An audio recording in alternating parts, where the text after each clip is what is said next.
Merci beaucoup Françoise Bouelabouaki. Et pour commenter justement cette actualité, nous avons un invité sur ce plateau, il s'appelle Monsieur Mardoché Ntséléminga, il est coordonnateur national de la nouvelle génération pour le changement et membre représentatif de la société civile du Lualaba. Monsieur Mardoché, vous venez tout droit de la capitale mondiale du cobalt et aujourd'hui on parle de ce moratoire sur l'exportation de minerais qui expire cette année, la transformation locale de minerais, on en parle encore et beaucoup plus. Quel bénéfice pour le pays? Un grand bénéfice pour le pays parce que moi je m'en vais d'abord féliciter son Excellence Monsieur le Président Public pour l'initiative prise. Vous savez que la République démocratique du Congo a besoin d'être autonome et surtout en ce qui concerne le minerai. Le pays souffre, il sort d'une situation très malencontreuse par le fait que les contrats qui étaient signés dans ce secteur n'ont pas vraiment profité à l'État congolais. C'est pourquoi vous voyez que la transformation locale pourra plus attribuer du crédit, n'est-ce pas, au secteur minier et plus créer de l'emploi pour la jeunesse et générer des recettes, n'est-ce pas, dans la caisse de l'État. En fonction de ce qu'on va mobiliser dans ce secteur, ça pourra, n'est-ce pas, financer plusieurs projets et c'est ça ce qui va concourir à un développement rapide de ce pays. Moi, je pense que c'est très intéressant. Vous voyez, d'abord, il y a un travail qui est en train de se battre déjà à la base. Je voudrais d'abord prendre l'exemple avec le gouverneur intérimaire Fifi Masuka. Déjà avec l'artisanat minier, nous sommes quittés de 4,9% à 41%, ce qui est déjà une avancée très très significative. Monsieur Bardochan, on va parler justement de l'artisanat minier un peu plus loin. Mais une question, on parle aujourd'hui de la création de richesses avec la transformation locale de minerais, mais est-ce que le pays est prêt en termes par exemple de la main-d'œuvre?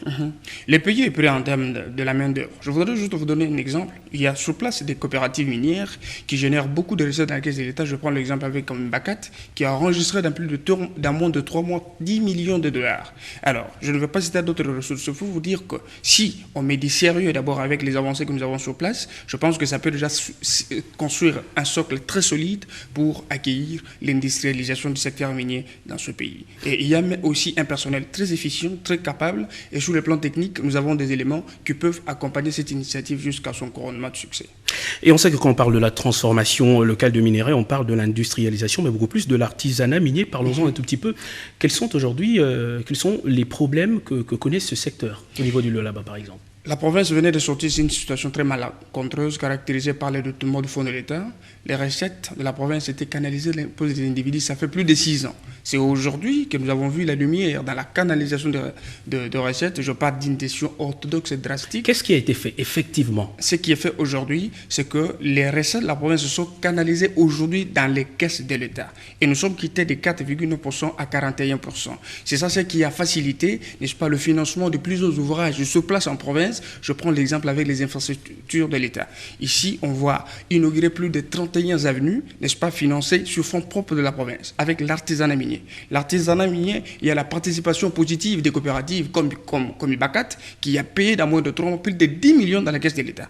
Or, il y a des coopératives qui ont existé avant et que la plupart des taxes n'étaient pas payées et c'était pour les intérêts des individus. Je prends aussi l'exemple avec le pont bascule, qui aujourd'hui a une nouvelle commission de traçabilité dirigée par son Excellence Madame Fifi Masuka Saini, et c'est en fonction de ces recettes dans l'artisanat minier qui ont maximisé les recettes, parce que c'est en fonction de la maximisation des recettes que plusieurs projets seront, n'est-ce pas, financés. Moi, je pense qu'au Lualaba, le secteur minier ou l'artisanat minier joue un grand rôle dans la vie sociale de notre population, et ça booste plus le développement de la province, et c'est de cette façon que nous sommes en train de voir des actions à impact visible que, n'est-ce pas, la représentante du chef de l'État pose, parce que la société civile n'a pas seulement l'objectif de dénoncer ou de dénoncer le mal, mais l'objectif c'est de soutenir aussi ce qui est bon ou soutenir de bonnes volontés. Monsieur Mardoché, une toute dernière question, on va chuter par là. On parle de transformation locale de minerais, mais il y a également révisitation de contrats miniers. Le chef de l'État en a parlé lors de sa récente descente dans le Lualaba.